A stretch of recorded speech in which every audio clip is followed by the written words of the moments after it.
and David is with Common Good Iowa now, which is it's actually the Iowa Policy Project renamed. Why did you guys decide to rename the Iowa Policy Project? We merged actually with another group in Des Moines, the Child and Family Policy Center. Oh yeah, we'd always worked with them on stuff, and so we decided that it might be better if we were together, and maybe we'd do more good. Well, I hope that's the case. And Iowa Fiscal has followed you over there as well. It has. In fact, Iowa Fiscal is where we put the joint papers we did with them. Oh, really? Yeah. So that's why. But we had a long time relationship. So did and I looked, of course, this morning. Is Common Good Iowa, is that website completely constructed? I didn't have time to really check it out that much. Mostly, but what they still, if you go to their website and you want to get, you can then go to the Iowa Policy Project and get the old stuff, that we did back in 2009 or something. Okay. That's the way you have to do it. But yeah, I think the website's kind of a nice one, they say. Is Iowa Fiscal, are they up to date, or is that a separate website, or is all that information going to be with Common Good Iowa in the future? Or I hope so. Okay. Yeah, iowafiscal.com. That was kind of Peter Fisher's baby. It kind of looked like it. It was, yeah. And Peter's still around.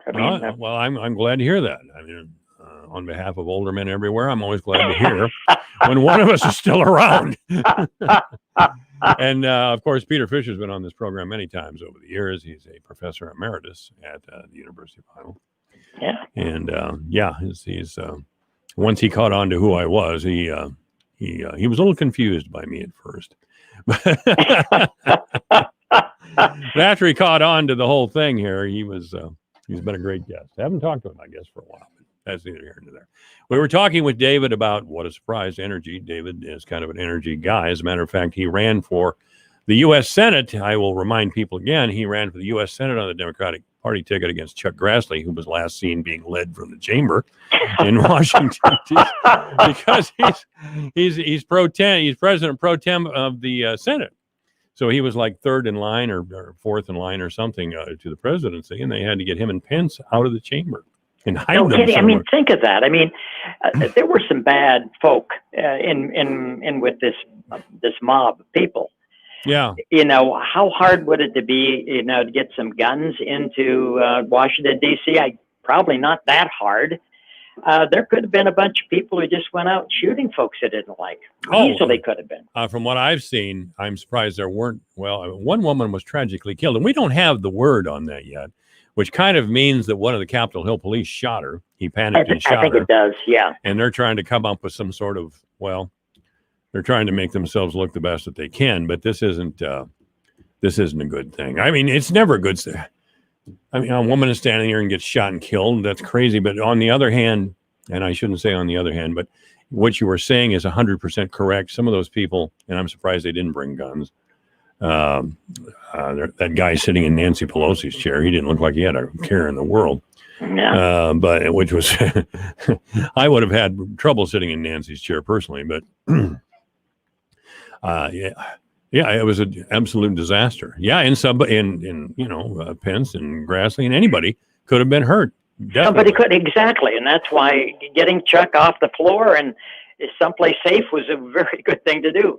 Yeah, a very good thing to do, and there's been some really difficult pictures to look at of congressmen cowering under chairs and being protected by Capitol Hill police, and the Capitol Hill police with the doors barred to the chamber of the House of Representatives with their weapons drawn. Right. I mean, they were obviously prepared to do what they had to do, and to see that in the Capitol building is an outrage.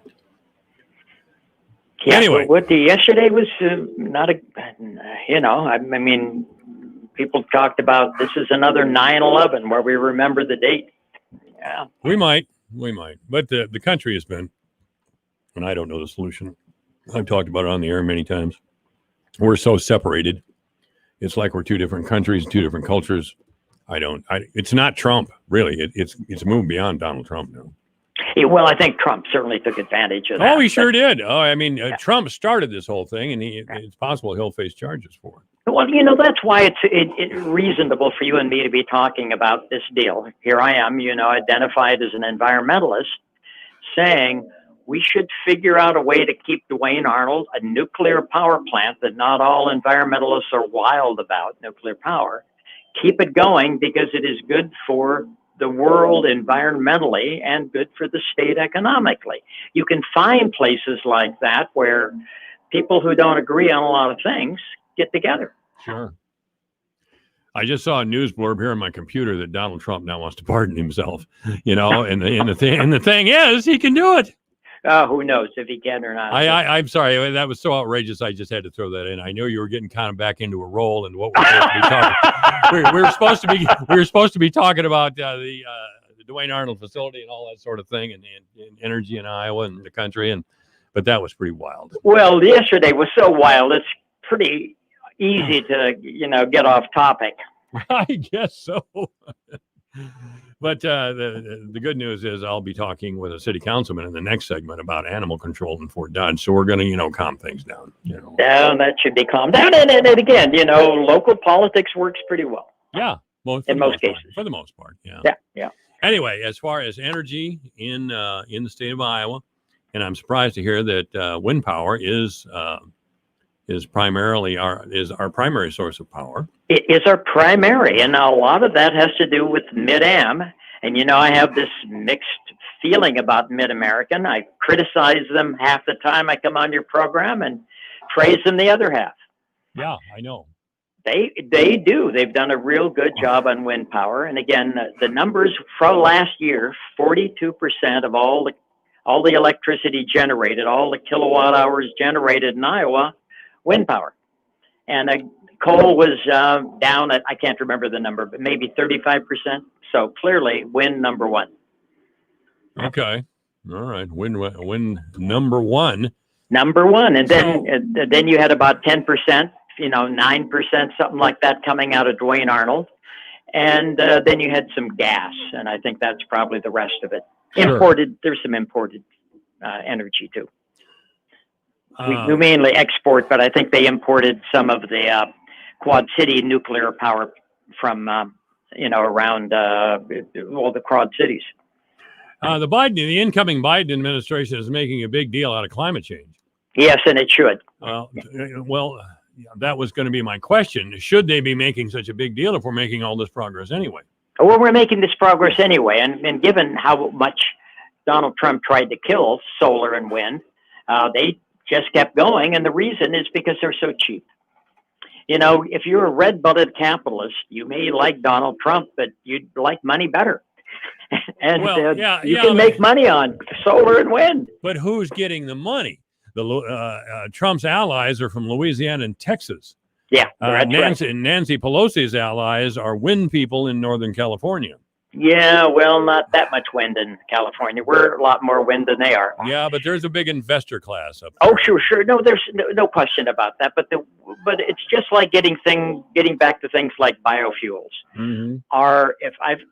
Should I do biofuels or should I do oil? I'm going to do biofuels, not because I'm from Iowa, but because that has a smaller carbon footprint than pulling oil out of the ground or coal out of the ground. Therefore, you don't have to say I'm doing this because it's in my self-interest. I'm doing this because it's good for the world. Well, I was going to say that was almost, I don't know if that was a real question here in Iowa. Should I use biofuels or not? Of course you should. Right. That's what made the farmers rich. I mean, corn in the mid 1990s, I think was like $1.90 a bushel. Yeah. Ethanol came along and bought a bing. It went right through the roof. I don't know what it is today. I haven't heard Murley. Well, Murley was on, but I didn't. Murley's our farm director. Yeah, so I didn't hear what he said the price of corn was, but I heard beans went over $13 last week. Beans went over 13. Wow, really? Yeah, that's and Democrats now have to know that because Joni Ernst and Greenfield had that debate, and Joni didn't know the price of beans. Well, I'm in trouble with a couple of Republicans in the area here because I predicted that Joni Ernst was going to lose. She wasn't spending any money with on local media. She had a big Washington, D.C. Media company that was running her campaign, and they were burying us in TV spots that were the most useless TV spots I've ever seen. So I was chewing her out a little bit on the air and predicted that she would lose, and I'm still a little surprised she won. Yeah, I'm unhappy she won, but here's something we're going to agree on: having your media or having everything run by Washington D.C. I think that is really stupid, and it's not good for candidates. And I'm tired of Washington D.C. deciding who it is going to be the candidate for U.S. senator every year. Yeah, well, Joni was so tight to Trump that they weren't going to dislodge her. As far as I'm concerned, she better start producing. That's all I have to say to the people who voted for her and put her back in office. I would ask you to guarantee that she starts producing a little bit more than she has been.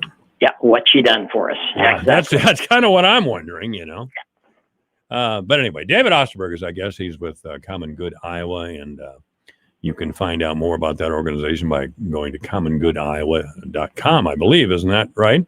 Yep, it is. commongoodiowa.com. No, .org. I'm sorry. .org. Oh, that's right. .org. That's right. Yeah. Okay. So, unfortunately, it looks like my son's going to have to go out and get another job. Well, I know. And I mean, and he was doing good work. I mean, You do need to have people like your son protecting. I mean, nuclear power does have a lot of problems. There's no question about that. And you got to protect all that spent fuel because, very bad people could get a hold of it and make some kind of a dirty bomb. And it's a problem. But it's less of a problem handling because you can handle that. Mm-hmm. You just hire more people like your son. That's how you handle that. Mm-hmm. Climate change, harder to handle with just hiring a few more people. You really have to get after this. And that's why I'm happy that Biden says he's going to push that. Well, what more needs to be done, do you think? Well, more solar, because we're really good on wind. We're not, again, 42% of our electricity comes from wind, but I don't know the latest number, but I'd say 1% comes from solar, maybe 0.5%. Mm-hmm. A lot more can be done on solar, and it's also come down in price so much. I mean, I think I've told you before that my friend Gary, who lives exactly 2 blocks from here, 3 years ago got solar panels. That was 4 years after I got my solar panels. His cost was exactly half per kilowatt that mine was. Exactly half. That's how much the price had come down in only 4 years. Wow. Yeah, no, it's really become cheap. And if the utility companies are doing it, they get that, economies of scale, they get all that stuff. They can really produce solar very, very cheaply. And in fact, Mid-Am is finally starting to do that. They got a plant they're trying to build around Waterloo and another one just south of Iowa City. Now, each of these plants, they sound like 3 megawatt plants, but that is about the size of one of their turbines. So it's not a commitment like they've made to wind. Sure. Yeah, everything's always east of I-35. Ron Corbett, of course, one of your former students, former mayor of Cedar Rapids. That's right. He was my former student. And former Speaker of the House of Representatives. Ron ran for governor, and I liked Ron, but I couldn't exactly forgive him. Every time there was a highway spending bill that came up in the Iowa House, Ron would insist that no money go to west of Interstate 35 because nobody lived. He'd even say that on the House floor. He said that. I think he said that. Oh, yeah, and more than once. So when he got in here on the air trying to tell me why he should be governor, I said, so, Ron. What about Highway 20? Interesting to see you west of Interstate 35. Apparently there are people here. He was a good sport. He was he might have been a good governor. I don't know. He might have been. He might have been. Yeah, I don't know. Maybe he'll take another shot at it. Who knows? What is Governor Reynolds' position on energy anyway? I don't know what her position is on anything, so I'm really not sure. Boom. I think though that Debbie Durham, who's the economic development guru from for Sioux us, City, yeah. she's pretty good on energy. Yeah, she's a lot of fun to be around too. Pretty smart. I'd say that I think that what we've done in energy has been pretty good, and Debbie Durham realizes we have a comparative advantage. When we import a whole bunch of coal from Wyoming, it doesn't produce many jobs here in the state. You put up a turbine, and all the jobs pretty much are coming here. So that makes sense. That makes sense to me. For an economic development person. She's not, the leader of the environmental community. She's, Debbie Durham is supposed to do economic development. That means wind. Should mean solar as well. Well, I'm ready. I mean, can it be? When I hear about solar and some of these things, I wonder if it can be delivered to rural Iowa. That was one of my things when the COVID thing popped up, and I talked with my farm guys about it. Well, COVID is here, and we have to socially isolate. And we're already socially isolated. We're out here in Webster County with 36,000 people in the whole county. We're socially isolated. Yeah, but you still need to wear a mask. I'm sorry. Oh, yeah. Oh, no. I may have been a little lackadaisical about mask wearing in the past, but I'm over that. I've seen the light, so to speak. You spend a week in the hospital on oxygen, yeah. Oh, dear, yeah. So, I'm all on board with masking and social distancing and whatever else we have to do to stop the spread of COVID. There's no doubt about it. Yeah, well, I want to get shots. I do too. You think you and I would be in the? They say, and I hate to say this, but the elderly are supposed to be people that get shots fairly soon. But I see they haven't even got through the healthcare workers yet. No, they're doing a bad rollout in Iowa. Again, I don't know what Kim Reynolds has done, but she sure hasn't done much on COVID-19. Well, there's been complaints. There's bad rollouts all over the country. How can that be? I mean, it's not like we weren't waiting for it or anything. I don't know. I mean, why? I mean, apparently maybe there's not enough money because they strangled that for the longest time. They only passed that bill giving money for COVID-19 rollout a couple of weeks ago. But I don't know why you couldn't do things. I mean, we have a military that's generally pretty efficient. They could certainly be doing a lot of that. I don't know, if they've set up a way of doing testing, they should be able to do the same kind of thing for giving shots where you just stay in your car. Well, what happened at the Capitol yesterday and this rollout and some other things have really caused people to lose faith in government. And frankly, it doesn't look like government at any level is operating very efficiently. Yeah, well, it could. Now, that's the thing, is it could. Now, because it doesn't because people don't really believe in it, that's one thing. But I believe in government. I think it can do stuff that we can't do on our own, and we ought to let them happen. And if that's socialism, then okay. I'm kind of like my library. That's pretty much a socialist institution. You have a socialist library? Well, they're all socialists. I mean, well, all right. It's 3:00. David Osterberg has been our guest. Always a great pleasure, David. Hey, good talking to you, Mike, and glad you're out of the hospital. Oh, yeah, me too. Thank you very much, and we'll talk to you again soon. Bye-bye. All right. Councilman Jeff Halder will be here in the next hour. We'll talk about animal control in our city and the budget, of course, and anything else that Jeff would like to weigh in on as far as city business is concerned. Again, 3:00 in the afternoon. This is KVFD Fort Dodge, Iowa.